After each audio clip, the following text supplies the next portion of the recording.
Ukrainian forces used Bayraktar TB2 to destroy Russian warships in the Black Sea. Ukrainian President Volodymyr Zelensky said Russia still had enough missiles for several more massive strikes, and he again urged Western allies to supply Kiev with more and better air defense systems. Whatever the rocket worshippers from Moscow are counting on, it still won't change the balance of power in this war. A Ukrainian general has said Moscow is digging in for a long war and still wants to conquer the whole of Ukraine, as Russian forces pounded two strategic cities while Kiev's troops shelled Russian-controlled areas of Donetsk in the east. Ukraine's military general staff said Moscow's main focus remained on the eastern cities of Bakhmut and Avdiivka, but that it was also shelling the southern city of Kherson daily and trying to get a stronger foothold in the southern region of Zaporizhia. Russian shelling killed 2 people in the center of Kherson, liberated by Ukraine last month, Kyrylo Tymoshenko, deputy head of the president's office, said on Thursday. The shelling also knocked out the city's electricity. The Russian Defense Ministry did not immediately respond to a request for comment about the attack on Kherson. The Ukrainian governor of Donetsk region, Pavlo Krylenko, said 1 person was killed and 4 injured near Bakhmut. In a speech to the Human Rights Council followed a trip to Ukraine last week, Turk said that Russian attacks expose millions of people to extreme hardship. Additional strikes could lead to a further serious deterioration in the humanitarian situation and spark more displacement. The Russia-Ukraine war risked being escalated further on December 2022 when a missile killed 2 people in Poland. As world leaders scrambled to figure out where it came from, many were concerned that the conflict had moved to the brink of World War III. NATO leaders said they did not believe the missile was a Russian attack, but rather a Ukrainian missile accidentally shot into Polish territory. But should more countries be worried about the war spilling over onto their soil? Ukraine says drone destroyed another Russian warship in Black Sea. Ukraine's armed forces Saturday released footage said to show a Russian landing ship being destroyed near Snake Island, a small isle under Russian control in the Black Sea. The Ukrainian army said a missile launched from a Ukrainian drone, a Bayraktar TB2, destroyed the Russian warship. The Ukrainian Defense Ministry said an armed Bayraktar drone also destroyed a missile defense system on the island located 80 miles south of the Ukrainian port of Odessa. Satellite images taken early Saturday by Planet Labs PBC showed what appeared to be a Cerna-class landing ship near Snakes Island northern beach. That corresponds with the video released by the Ukrainian military set to show a drone striking it, engulfing the vessels in flames. The video also claims to show buildings on the island that had been destroyed in a barrage of drone attacks by Ukrainian forces. Striking Snake Island would impede Russia's efforts to control the Black Sea.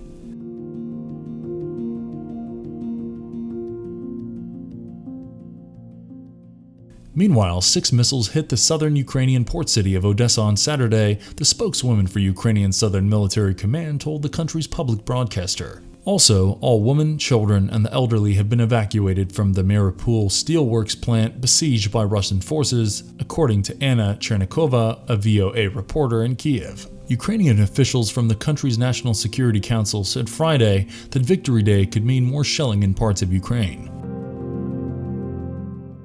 Since Russian troops cannot boast of any significant achievements on the front by Victory Day, the risk of massive shelling of Ukrainian cities these days is increasing, the officials wrote on Facebook.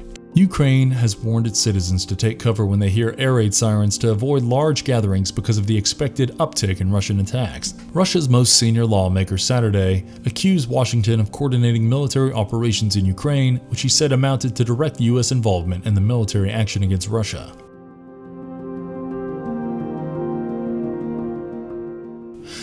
Washington is essentially coordinating and developing military operations, thereby directly participating in military actions against our country, Vyacheslav Volodin wrote on his Telegram channel. Washington and European members of the transatlantic NATO alliance have supplied Kiev with heavy weapons to help it resist a Russian offensive that has resulted in the occupation of parts of eastern and southern Ukraine, but failed to take Kiev. However, the United States and its NATO allies have repeatedly said they will not take part in fighting themselves to avoid becoming parties to the conflict.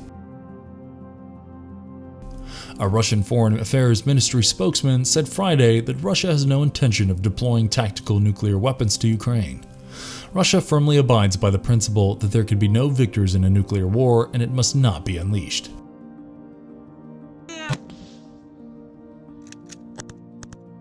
More evacuations from Maripool steel plant. Fighting continues to rage around the Azovstal steel plant in the city of Maripool, which remains controlled by Ukrainian fighters. More civilians were rescued from the tunnels under the plant Friday and Saturday as the Ukrainians holed up at the sprawling complex made a stand to prevent Moscow's complete takeover of the strategic port city. Maripool is a city reduced to ruins by the Russian onslaught. About 2,000 Ukrainian fighters, by Russia's most recent estimate, are holed up in a vast maze of tunnels and bunkers beneath Azovstal steelworks, and they have repeatedly refused to surrender. U.S. First Lady Jill Biden has arrived in Slovakia, the second stop of her 4-day visit in Eastern Europe. Previously, she visited Romania.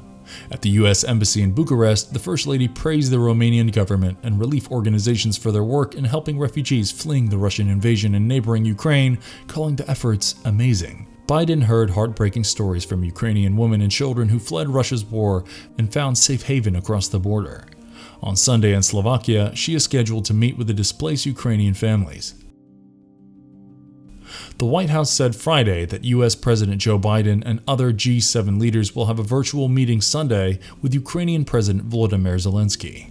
The United Nations Security Council adopted a unanimous resolution Friday in support of a diplomatic solution to the crisis in Ukraine, the first such statement from the Security Council since Russia invaded Ukraine. Russia said the ships targeted in Saturday's attack were involved in the internationally brokered deal to allow grain exports from Ukrainian ports, and hours later announced that it was suspending its participation in it. The attack comes as Ukrainian troops successfully retake territory occupied by Russian troops since they launched.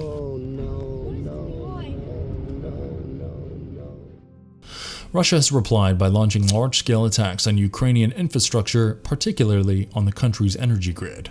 Several attacks have hit the peninsula, wherein the Russian army has built up a larger presence.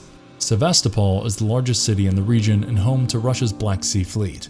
Mikhail Razvozahayev, the Russian-installed governor of the city, said Russia's navy had repelled the latest attack, the most massive on the city. He said that all unmanned aerial vehicles, UAV, had been shot down and no civilian infrastructure had been damaged. In the course of repelling a terrorist attack on the outer roadstead of Sevastopol, the use of naval weapons and naval aviation of the Black Sea Fleet destroyed 4 marine unmanned vehicles. 3 more devices were destroyed on the internal roadstead, a statement from the ministry read. The Ukrainian government rarely comments on claims made by Russian authorities in Crimea, although senior officials often celebrate incidents in the peninsula. Russian forces have had great trouble locating and destroying Ukrainian surface-to-air missiles because of their mobility, said Michael Peterson. I suspect that would also be the case for any mobile coastal defense cruise missile system that Ukraine may have, he said, adding that the exact number of Neptune missiles, which have a range of some 300 kilometers or 200 miles, available to Ukrainian forces was unknown.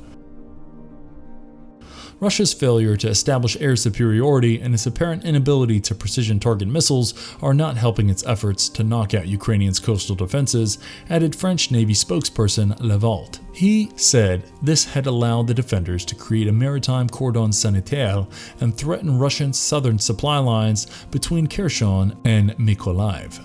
In addition, Ukraine has deployed mines and is expected to take delivery of naval service drones promised by the US, although it is not certain that they will be armed. British Defense Secretary Ben Wallace, meanwhile, went as far as contesting Russia's centuries-old supremacy in the Black Sea altogether. Whatever the outcome of the Ukraine war, Russia will not give up its Black Sea role quietly, experts agreed. But as other Black Sea countries deploy their own coastal missile system based on Ukraine's example, Moscow's role will become harder to maintain. Thanks for watching, and don't forget to subscribe.